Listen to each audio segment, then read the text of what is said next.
the revelations add a whole new layer to the beloved trilogy. Time to jump into the past and the future of Back to the Future like never before. The evolution of the time machine. When most people think about Back to the Future, one of the first images that comes to mind is that shiny silver DeLorean speeding down the street, leaving fiery tire tracks as it blasts into another era. It's become an iconic piece of pop culture, almost as famous as the characters themselves. But, believe it or not, the DeLorean wasn't always the plan, and fans might have missed this detail. In fact, the time machine originally had a very different, much less flashy form, something that might surprise even longtime fans. In the early drafts of the script, the time machine wasn't even a car. It was actually envisioned as a time chamber of sorts. And at one point, the concept was that the time travel device would be housed inside a refrigerator. Yes, a refrigerator. The idea was that the characters would climb into this big, bulky machine to travel through time. It had a more sci-fi laboratory feel, closer to the kind of thing you'd expect in a 50s B-movie. But while this might have made sense in terms of science fiction tropes, it lacked the energy and excitement that the movie was aiming for. Plus, it wasn't exactly practical. How would you move a refrigerator around to different places to set up time travel adventures? This is where the idea of mobility really started to reshape the film. The filmmakers, Robert Zemeckis and Bob Gale, realized that a stationary machine like a fridge wouldn't give the story the dynamism it needed. Imagine Doc Brown trying to cart a refrigerator to a lightning-struck clock tower. Yeah, not quite the same thrill. They needed something that could move, something cool, and preferably something a teenager would be fascinated by. Enter the DeLorean. DeLorean DMC-12 was already a standout car in real life. Its sleek stainless steel body, low frame, and signature gull-wing doors made it look futuristic. Even if it had already been discontinued by the time filming started, it looked like it could fly through time even before any special effects were added. The filmmakers jumped on it. It wasn't just about style either. It was also about adding personality to the machine. By turning the time machine into a car, they made it more than just a plot device. It became a character in its own right. Choosing the DeLorean also allowed for some pretty unforgettable moments in the film. The dramatic scenes where the car speeds up to 88 miles per hour, the trail of fire left behind, and the flux capacitor glowing inside, it all added to the magic and visual excitement. The DeLorean made time travel feel cool and dangerous and fun. That car helped sell the whole concept of the movie, especially to younger audiences who probably cared more about adventure than technical plausibility. It's almost hard to imagine Back to the Future without the DeLorean. It's so deeply tied to the identity of the film that the thought of a refrigerator doing the time traveling feels almost absurd now. But that's the beauty of the creative process. Ideas evolve, often for the better. Now, you might find it hard to believe now, but Back to the Future wasn't an instant hit behind the scenes. Let's dig into that unbelievable fact. The initial rejection. The film's journey to the big screen was pretty rocky at first. When Robert Zemeckis and Bob Gale came up with the idea, it was fresh, exciting, and totally different from anything else out there. But studios weren't quite sure what to make of it. The story involved time travel, quirky characters, and a blend of sci-fi and comedy that didn't fit neatly into one category. This made a lot of executives nervous. They couldn't figure out how to market something so unconventional. Zemeckis and Gale pitched the idea to multiple studios, but the responses were mostly no. Some thought the concept was too weird. Others worried it was too complicated for general audiences. A few said the characters, especially the young Marty McFly, wouldn't resonate, or that the special effects needed would be too expensive or difficult to pull off convincingly. The tone of the film was also tricky. It mixed humor with real stakes, and balancing that is no small feat. Studios often prefer safer bets, and this script felt like a risk. What really kept the project alive was the persistence and belief from a few key people, most notably director Robert Zemeckis and producer Steven Spielberg. Spielberg's name alone brought some serious weight and credibility. He saw the potential in the story and pushed for it to be made, helping to convince Universal Pictures to take a chance. Even then, Universal wasn't completely sold, but Spielberg's involvement gave them enough confidence to green-light the project. Without that push, Back to the Future might have stayed stuck in development limbo forever. It's wild to think about how close the film came to never happening. Now it's considered a classic, beloved by generations, and even sparked sequels, merchandise, and endless nostalgia. But the path wasn't smooth or guaranteed. It took stubbornness, vision, and a little bit of Hollywood magic to turn a script that many rejected into one of the most iconic movies ever made. Fox's grueling schedule. Michael J. Fox, who eventually immortalized the role, was always the first choice of director Robert Zemeckis and producer Bob Gale. However, the road to his casting was far from straightforward. At the time, Fox was committed to the hit television series Family Ties, where he played the fast-talking conservative teenager Alex P. Keaton. The producers of the show were initially reluctant to release him, fearing that his absence would negatively impact their successful series. As a result, Fox had to decline the film offer, at least temporarily. With Fox unavailable, the role of Marty McFly was given to Eric Stoltz, a talented actor known for his dramatic intensity. For several weeks, filming proceeded with Stoltz in the lead. However, as production went on, it became increasingly clear to the filmmakers that while Stoltz was a skilled performer, his portrayal lacked the comedic timing and light-hearted energy they had envisioned for the character. The role of Marty required a balance of earnestness and humor, an ability to portray a teenager bewildered by time travel without losing charm or relatability. Ultimately, the difficult decision was made to recast the part. When Fox became available due to changes in the Family Ties shooting schedule, the filmmakers immediately seized the opportunity. Fox agreed to take on the role, even though it meant enduring an incredibly demanding schedule.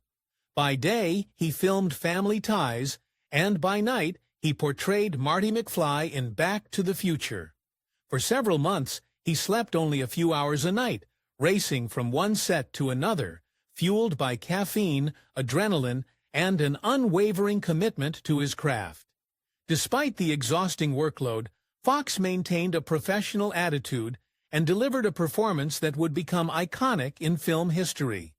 Importantly, Michael J. Fox has spoken openly about his feelings toward Eric Stoltz and the unusual circumstances of his casting.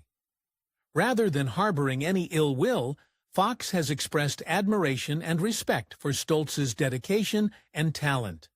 The two have since developed a mutual respect, reflective of the professionalism both actors brought to a challenging situation. Fox has often acknowledged that stepping into a role already in motion came with its own unique pressures, particularly when replacing a capable actor like Stoltz. Yet, his gratitude for the opportunity never wavered.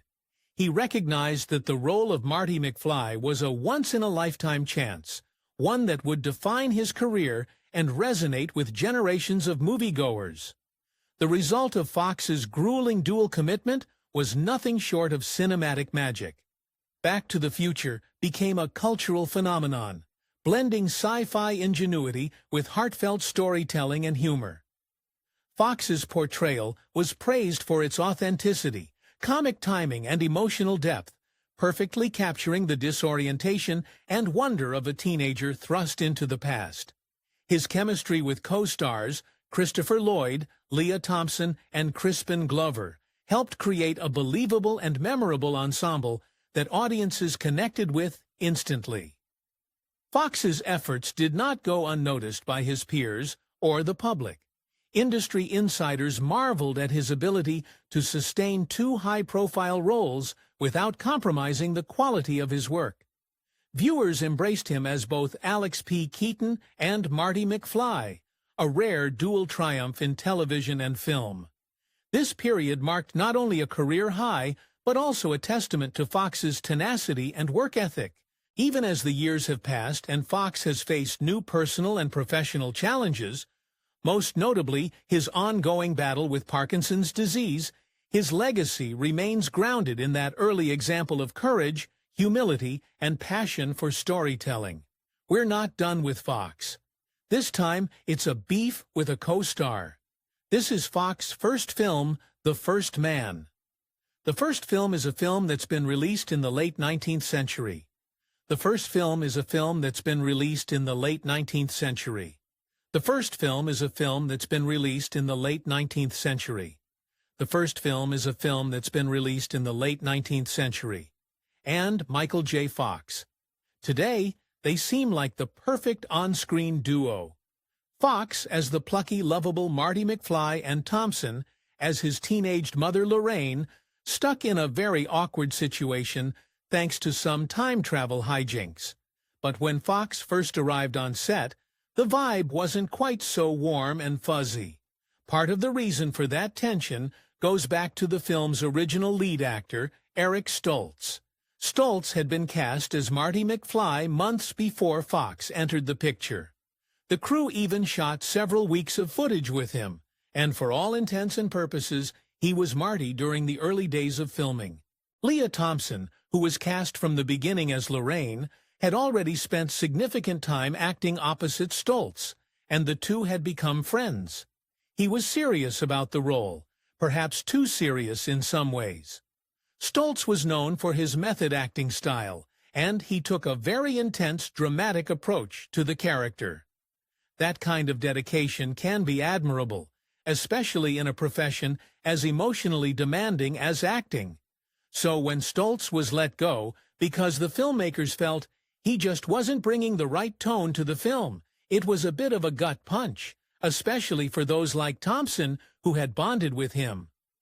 Understandably, Thompson was a little resentful.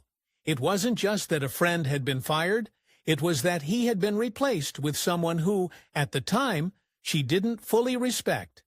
Michael J. Fox was a huge TV star, thanks to family ties. But in the early 80s, television and film were still considered very separate worlds.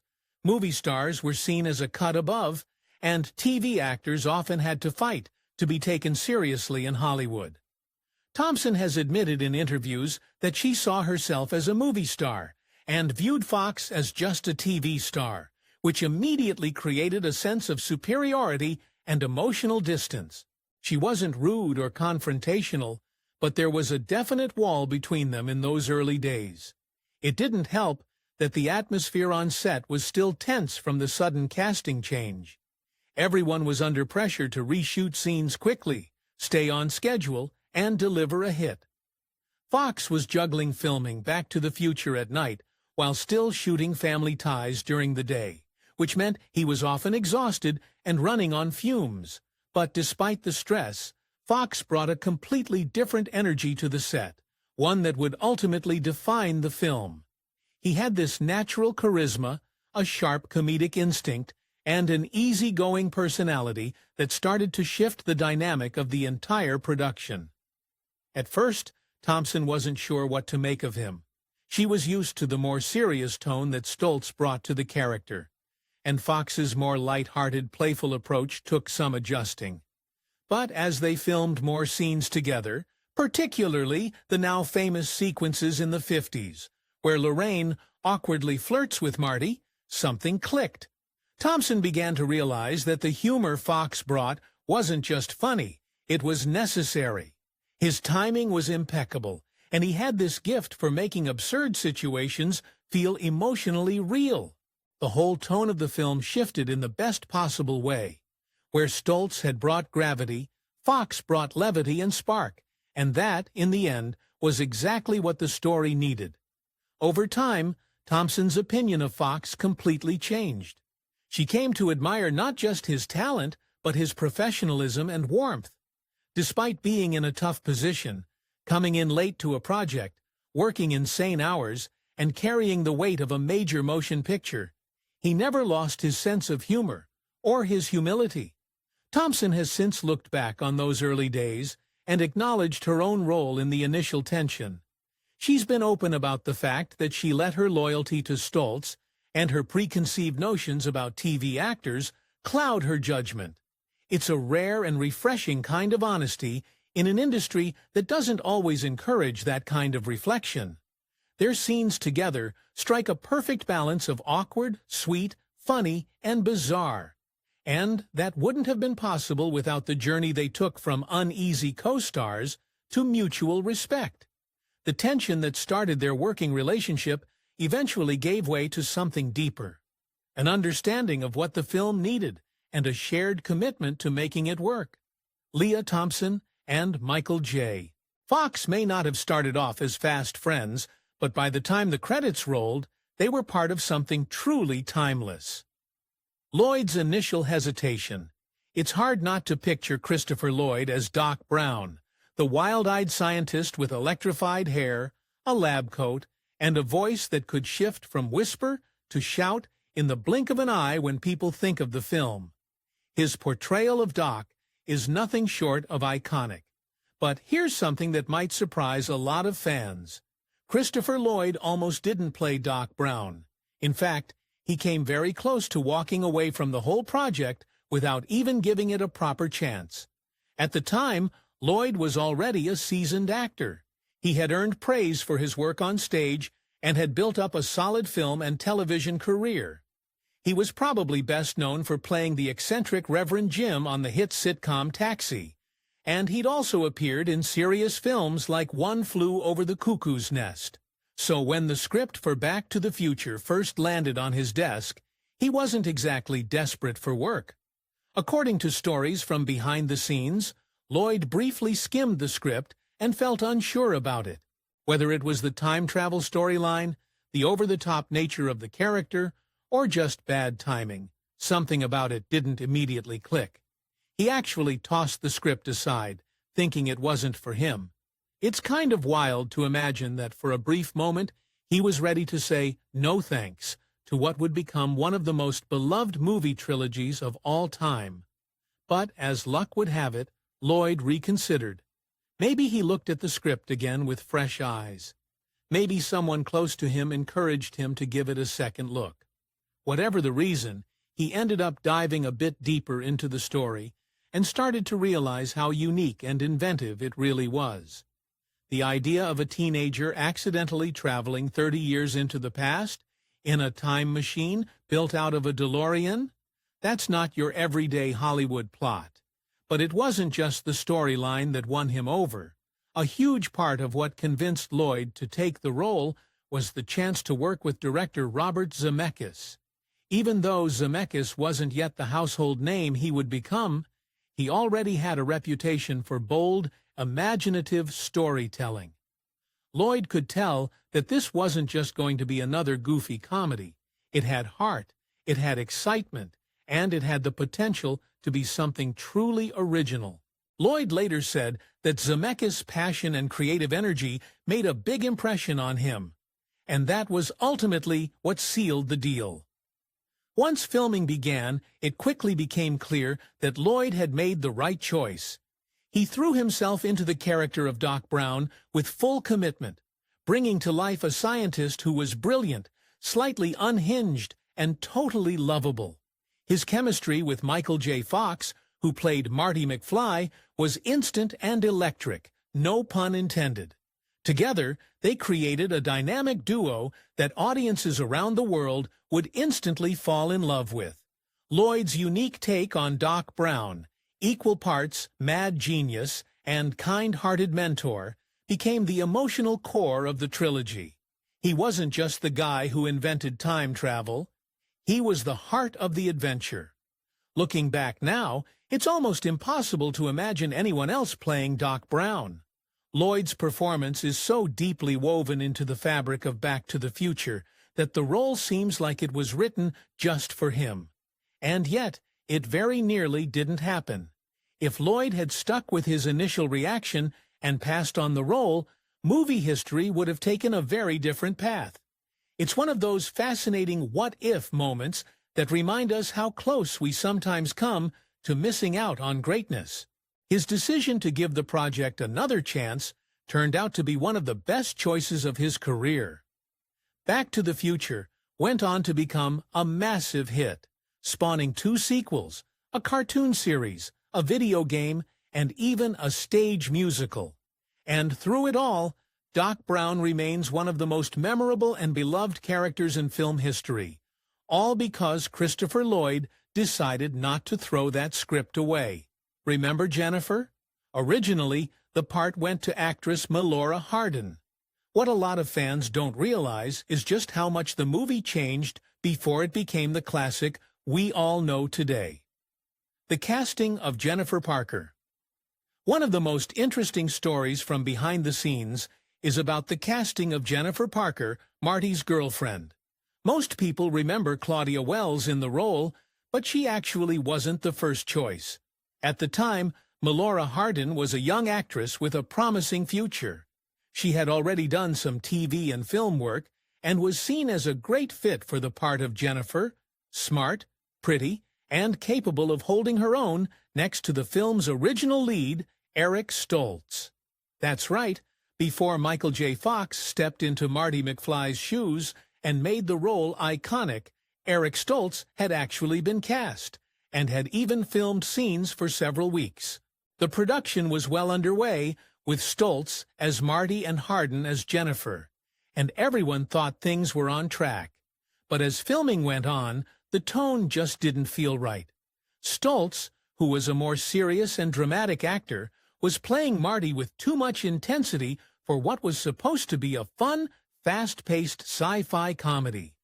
Eventually, director Robert Zemeckis and producer Bob Gale made the difficult decision to replace Stoltz with Michael J. Fox, who had been their first choice all along. It wasn't an easy call. Recasting a lead actor weeks into shooting is a massive disruption, but they knew the movie needed a different energy. When Fox came on board, everything changed. He brought a charm, wit, and comedic timing that clicked perfectly with the script. Suddenly, the film began to feel like what they'd originally envisioned. But along with that shift came a ripple effect. Other casting decisions had to be reconsidered, and unfortunately for Melora Hardin, she was caught in that wave. Hardin's dismissal had nothing to do with her performance or talent. By all accounts, she was doing a great job. But standing next to Michael J. Fox, who is about 5'4" or 5'5", she looked noticeably taller. The filmmakers worried that this would look awkward on screen, especially given the romantic relationship between Marty and Jennifer. Hollywood has a long history of being overly focused on appearances, and in this case, height played a bigger role than anyone might have expected. Even though Hardin was more than capable of playing the role, the visual mismatch led to her being let go from the production. Claudia Wells, who was closer in height to Fox, and who had also auditioned for the part earlier, was brought in to replace her. Getting dropped from a major film like Back to the Future, especially when you've already started filming, could easily be devastating. For many young actors, a role like that could launch their career into the stratosphere.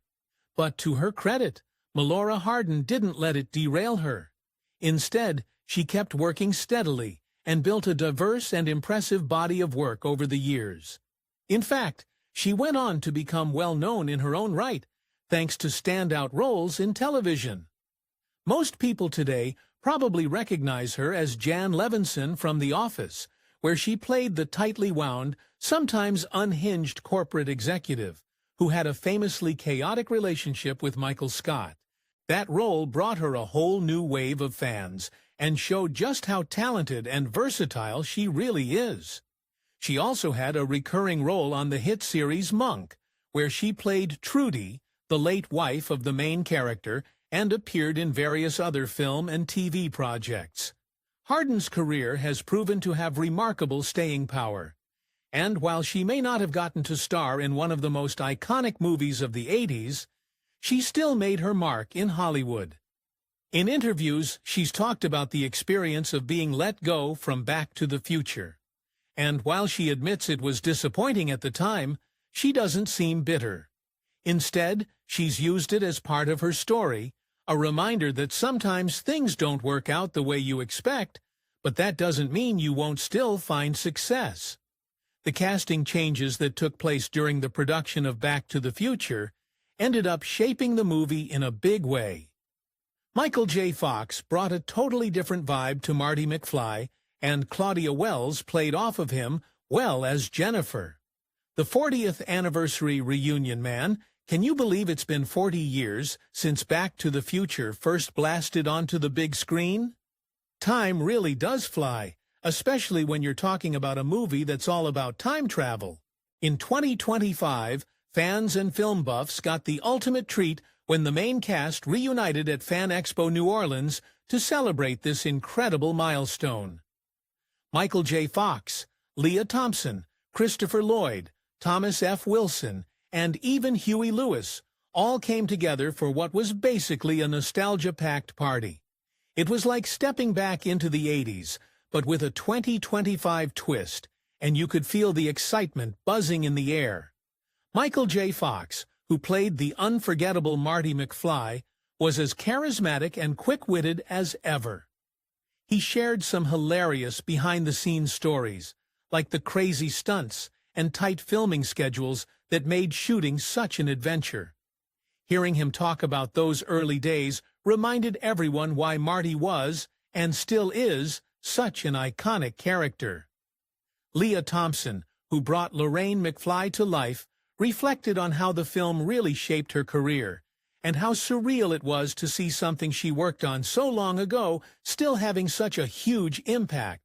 She also mentioned how much fun it was to reconnect with the cast after all these years and relive those moments that felt like just yesterday. Christopher Lloyd, the legendary Doc Brown himself, was a highlight of the reunion. His energy and passion for the character didn't seem to have aged a bit. He reminisced about the challenges of playing such a quirky, brilliant scientist, and how much he loved the story's mix of humor, heart, and sci-fi thrills. You could tell he genuinely appreciated the fans' love for the movie and how it continued to inspire new generations.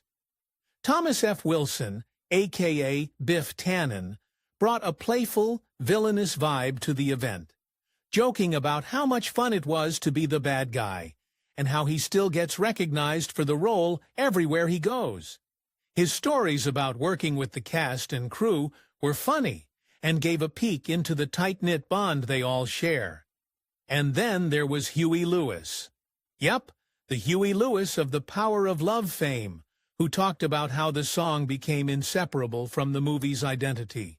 He joked about how he never expected that track to become such a cultural phenomenon, and how grateful he was to be part of something that meant so much to so many people.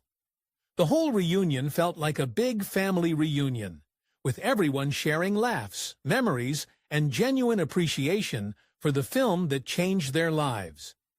The event wasn't just about reminiscing, though. The cast and fans also talked about the timeless themes of Back to the Future, friendship, courage, and the idea that our choices shape our destiny. Even 4 decades later, those messages still resonate. It was clear that the movie's blend of humor, heart, and sci-fi adventure has made it a classic that keeps drawing people back. Kind of like Marty's time-traveling DeLorean. And the fans in New Orleans were living proof of that. Young and old, everyone there had a story about what the movie meant to them. The 40th anniversary reunion was a perfect celebration of Back to the Future's legacy. It wasn't just about looking back, it was about honoring a film that continues to inspire and entertain. Seeing the cast reunited, sharing their stories and smiles, was a reminder that some movies don't just survive the test of time. They thrive in it. And for all of us lucky enough to witness that day, it felt like we were part of a really special moment in pop culture history. Who knows? Maybe in another 40 years, we'll be talking about the 80th anniversary reunion and wondering where the time went all over again. Are you a fan of the film too? If you figured some of these, let us know in the comments. Subscribe for more fun and interesting uploads.